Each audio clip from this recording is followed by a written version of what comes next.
மாஞ்சோலை தேயிலை தோட்ட தொழிலாளர்களின் வாழ்வாதாரத்தை பறித்துவிட்டு மறுவாழ்வு என்பது தவறான நடவடிக்கை என்று புதிய தமிழகம் கட்சித் தலைவர் கிருஷ்ணசாமி தெரிவித்துள்ளார்.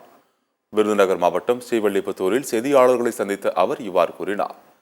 பட்டாசு விபத்தை தடுக்க அரசு ஆக்கப்பூர்வமான நடவடிக்கை எடுக்கவில்லை என்று குற்றம் சாட்டிய அவர், பட்டாசு விபத்தில் உயிரிழந்த தொழிலாளர்களுக்கு 25 லட்சம் ரூபாய் வழங்க வேண்டும் என வலியுறுத்தினார்.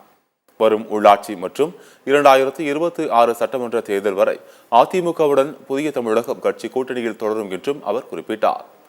மதுவிலக்கு உள்ளிட்ட 6 அம்ச கோரிக்கைகளை வலியுறுத்தி புதிய தமிழகம் கட்சி சார்பாக விரைவில் போராட்டம் நடத்தப்படும் என்றும் கிருஷ்ணசாமி தெரிவித்தார்.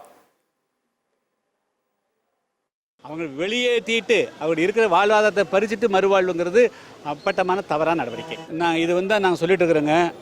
இந்த பட்டாசு விபத்தை தடுக்கிறதுக்கு அரசு ஒரு ஆக்கப்பூர்வமான நடவடிக்கை எடுக்கிறதில்ல. ரெண்டாவது, அவர்களுக்கு கொடுக்கக்கூடிய நட்டஈடு 1 லட்ச ரூபாய் 2.5 லட்சம் ரூபாய்க்கு அவர்கள் மண்டியிட வேண்டிய அவசியம் இருக்கிறது.